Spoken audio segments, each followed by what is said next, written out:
Yeah, I think the rivalry between the two of us, they always bring their best game. They probably had a bit of a mixed start, but definitely a good performance over the weekend and showing signs of being back to themselves and better. So there's always a bit of a buzz around here on these weeks, any Interpro, but probably Munster in particular, and the fact we're at home in the Aviva as well. So looking forward to it. Is this the game that literally every Leinster player wants to play? Yeah, definitely. Going against the rivals, there's obviously a squad being announced probably next week, so going up head to head with competition for green jerseys as well adds an extra dimension to it. But yeah, I think just in general coming up against Munster always gets lads going. And how would you assess where you are right now, say given the way the last 2 weeks have gone? You've scored 8 tries 2 weeks ago to win a match in a cracking game, and then you went up to an arm wrestle last week and scored 1 try. So I mean, you've shown that you can win playing both ways. Yeah, 2 very different games. Obviously the Sharks was a great one to watch. Some really good attacking rugby, and happy with the result. And then again going down to Galway, always a tough place to play. The weather tends to be pretty adverse, and it didn't disappoint. So it's a bit of a dogfight, but very pleasing. Quite a happy, content changing room after it. Definitely not our best performance or most glamorous, but a bit of a dogfight, and happy to come out of there with a win, definitely. And as you said, there's a lot at stake over the next couple of weeks in terms of an Ireland squad for the November series, so it gives you a chance to run out at the Aviva Stadium, which must be a great feeling to do so, literally in front of your family and your friends. Yeah, exactly. Hopefully we'll see a big blue crowd there. Hoping to get as many in as possible, and cheer us on. The difference having a full crowd or a decent crowd makes is pretty special. So hoping to have that to our advantage. Good man, thanks Caelan. Thank you. Cheers. Caelan, hi, Justin Tracy, Marty. Caelan, just in relation to your own game and that of the wider squad, where do you think you're at 4 or 5 rounds in to the season, and what's your assessment been of Munster so far? I think we're in a pretty good place. We've had some pretty challenging opposition over the last few weeks, and come out with some good results, definitely. Probably haven't had an 80-minute performance or a full complete performance yet, and going back over the years it tends to be needed against Munster, or close to it anyway. They've had some fast starts over, particularly at the weekend, so trying to manage the first half in particular and going out all guns blazing is going to be important. In terms of Munster, I think their best performance was at the weekend by far, but we know that similar to here, it'll probably go up a level for them as well in terms of their preparation and their mindset going into this week. So we're definitely expecting them to come out and bring their best game. How much, Caelan, as you alluded to it there with the squad announcement pending, how much does that play on players' mind into the game? Yeah, it probably adds another dimension in a way. I know you've got to focus on the game at hand, and winning for Leinster is a big motivation in itself, but yeah, probably from an individual perspective, I think everyone will be thinking of trying to get one up or outperform their opposite number. So yeah, it probably does add another dimension in that respect. Okay, well, good luck at the weekend. Thank you. Thank you. Yeah, just wondering about the Leinster-Munster rivalry, and intense as it is, there's a perception maybe that Leinster have the upper hand, and there's an unpredictable level to that game. How do you how do you approach the game? Is it different from playing the other provinces, or is it similar? I think all the Interpros are exciting. The whole week there's a bit of a buzz, but yeah, Munster in particular, it's probably another level because of that rivalry and how deep rooted it is, and how competitive both teams have been over the last while. I think Munster have evolved under their new coaching staff. You can see some more expansive play and sort of the mix of some of their old their roots and what their DNA, I suppose, but then also some new additions in terms of some more attacking rugby as well. So we're expecting that. Okay, and just in relation to yourself, I know you've come through a HIA, and my question is probably in relation to the intensity of the game. Connacht last weekend, Munster this weekend, and do you think the intensity of the games has increased this season as well with the South African teams in their tougher games maybe? I think so, yeah. I think the standard of the URC in general has probably gone up a level, large part due to the addition of the South African teams and the other teams as a result having to up their games as well. It's definitely physical with the addition of the South African teams. Lots of big men playing sort of pretty direct rugby, so I think from that perspective, yeah, the intensity's probably gone up with that. Just finally, do you enjoy that intensity? Do you think it makes for better rugby matches? I think so. I think the good thing about rugby is that you can win playing different styles and against different teams. I think physicality has got to be at the heart of however way you want to play. We like to play a bit more of an attacking game, but also you have to have the physicality and the directness as well. So I think, yeah, it's good coming up against oppositions who are trying different things.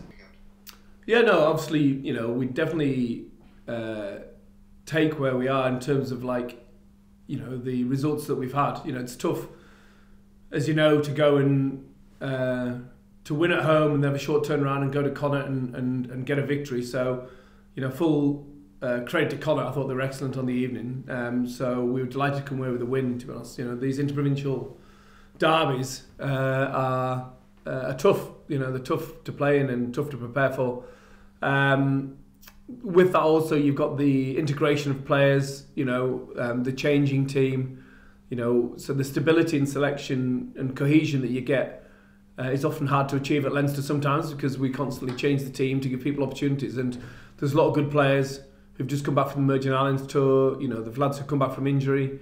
You've got lads pushing for places in November internationals, etc., etc. So so to have that changing team and have some difficult home and away fixtures, we're pleased where we are. But all the form book and everything goes out the window when it comes to Munster at the Aviva. And given the fact, given the way that they're playing with a new management team in situation there on the way they had at the weekend, the fact you don't have a big sort of, don't have a lot to go on in terms of the way they're going. They've only had a couple of matches together. Are they kind of slightly less, or are they slightly more unpredictable, if you understand, in terms of trying to plan for them? Yeah, well, I think they'll be pleased with the performance at the weekend. They beat a team that beat us in the semi-final last year, so they'll be pleased with that. And Dennis Leamy was here, and I know Dennis well. Obviously worked with him, particularly in the contact area in the defence role. So I can see what the influence he's doing. Mike Prendergast, obviously a very good job on the attack. You can see the improvements they're making there. And obviously, I know Graham very well, and his energy, his competitiveness, and his desire to want to build a winning team will make sure they're more than prepared. There's a lot of knowledge about Leinster, in the Munster camp, and that's what makes them very, very tricky opponents. And the rivalry between the provinces means that, as I said before, the form book goes out the window. And it's a proper derby. I know you're not leaving until the end of the season, but are these the type of matches that you will miss, or will you be sort of happy that you have another problem to face? No, I miss them massively. The top 14 is different. You've got 14 teams going at it. You've got some big games away in Toulouse or Toulon or wherever else. But nothing quite compares to the interprovincial derbies, in my opinion. You get a little bit of that in England sometimes, when you've got Bath and Bristol, or the guys in the southwest playing against each other, some of the London teams against each other. But it's pretty unique in Ireland. I will miss them, and I want to enjoy them while I'm here for sure. question, if you don't mind, and I'm sorry to put you on the spot, but you know, the news has emerged this afternoon that Wasps have become the latest English team to go into administration. Do we have to be kind of careful the way the game takes off, if you understand what I mean? Certainly in terms of the United Rugby Championship, which is what we're considering at the moment, that we don't let it get too big too quickly, and people, you know, people try and hold on to their jobs and everything like that. Yeah, I mean, obviously, you know, the finances of the game are it's a tough environment to be in. You know, the South African teams have been a good addition to the URC. Certainly the TV revenue that's been generated, the interest in the game that's been generated, it's made it a very, very competitive league. But I don't think anyone, you know, Leinster included, would be sat there, you know, thinking that, you know, we've got all the answers covered in terms of like the growth of the game. But you know, if we can put performances like we did against the Sharks, you know, 18,000 people at the RDS, you know, hopefully, you know, 40,000 people for a club game at the Aviva this weekend. That's amazing, really, isn't it? You know, when you consider, you know, the sport in the country. So I think Ireland, you know, in particular, you know, the 4 provinces and the Union are in good shape. You know, in England, you know, it's very sad to see. You know, two clubs, and a lot of people who I know at both clubs, both young and older players, and also, you know, a lot of the coaching staff as well. So yeah, it's tough. My son plays in England at the moment, and you know, I'm just grateful that he's got a job, you know, and an opportunity to progress as a rugby player. It's great. Listen, thanks for your thoughts. See you at the weekend. Have a good week.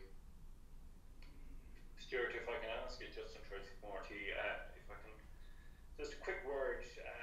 Very bad news today for Ronan Kelleher and Will Connors, 2 long-term injuries confirmed. These are 2 players, young players, who just seem to have no luck at all. Yeah, I think Ronan's probably different. I think he's closer to, it's not quite as grave as you described, to be honest. So he's you know, he's going to get back, but Will's been particularly unlucky, really.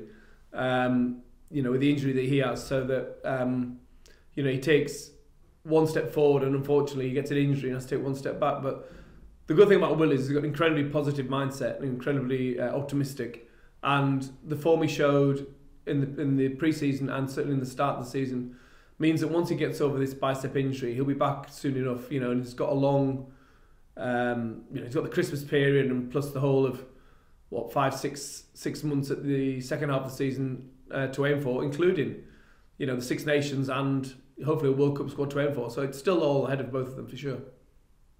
Just on a more general term, on how the team and the squad is playing at the moment, are you kind of 5 rounds in happy with where you're at? Yeah. You know, we've had difficult games to play, particularly, you know, in difficult conditions as well. Particularly the, you know, inter-provincial games, you know, up in Ulster and over at Connacht. So you know, to get 2 wins away from home in those games was really pleasing. Obviously, you know, we've not been 10 out of 10 in terms of quality of performance in every game, but I don't think anyone is at the start of the season. So yeah, we're okay. We're pleased. As I said before, it's hard sometimes when you're constantly changing the team and you're rotating players in and giving people opportunities to get the cohesion that you want. But I think we've managed the squad well. Leo's created great opportunities for players. All roads lead to the Aviva on Saturday. There's going to be an Ireland squad announced. They'll leave and go to camp. We'll play the Scarlets. And then we get a bit of a break. So, you know, the goal is to keep doing what we're doing. Great. Thank you, Stuart. Thanks. Stuart, it's Don here. You played on, you trained on the G4 last week, and you played on the G4 last week. Does it suit Leinster's style of play, or do you have a view on G4s? Yeah, I mean, certainly. I mean, most of the grass pitches are pretty good now anyway, to be honest. So it's less about the surface, it's more about the wind and the rain. Like, can we not get like a big like cover for some time for about when it? Yeah, that's the more deciding factor, really. You know, it was a beautiful day in Galway until about 5 minutes before kickoff, and then started blowing a gale and raining. So so the surface is pretty good. I mean, Personally, for me, I prefer the fast surfaces. We want to play a high tempo game. So whether that's a decent pitch like the Aviva, or good pitch like the Aviva, or a 4G, then either one suits me. Okay, thanks. Sure, Will here from Virgin Media Sports. Just wanted to ask you about Munster and obviously a regime change. What differences have you seen in their play from this year to last year? There's familiar themes in that they're very, very good at the set piece, very good in what we call battle, so close to the opposition try line. They're very, very effective there. They always have been, and they still are. You saw that in the Bulls game. Dennis obviously came from here. You look at, I can see the work he's doing in defence. So we'd have a similar type of system, and you can see the sort of shape and phase shapes that they're running, which again would be reasonably similar to ourselves. So yeah, I think they'll be really pleased with their performance at the weekend. I thought it was a really good performance again, as I said, against the team that beat us in the semi-final and beat them fair and square. So they'll be confident now on the back of that, and rightly so. And it'll all come to a head at the Aviva at the weekend. And I think when I look at their team and the young players they've got coming through, and they blood in them now and get them the experience, and you put them alongside the more senior players they've got in the group, they've got a good mix, and I know Graham will be working them hard, and he'll definitely have them motivated for this weekend. So it's a big game for us. Just touching on that with Graham, you said you know him quite well. Do you expect him as the sort of guy to spring a few surprises on you? Yeah. No, I'm sure there'll be plans there. Both sides would probably go down the same route, but also there's a lot of knowledge that everyone has of each other. The little lads are in Ireland camp together. Conor Murray's, Peter Marnie's, Ty Burns. They know each other pretty well. So there shouldn't be too many surprises, but I guarantee there'll be one or two. So we need to be ready. Thanks, Stuart. Hi, Stuart. Just wondering in relation to the change format with the URC and the South African teams coming in, the intensity of the games week in, week out, including the interpros, and the injury situation. Do you think there's, because of the intensity of games, do you think there's a bigger issue in handling injuries and squad rotation? Yeah, we picked up a few in the Sharks game for sure, and obviously one or two in the Connacht game. I think they are part and parcel of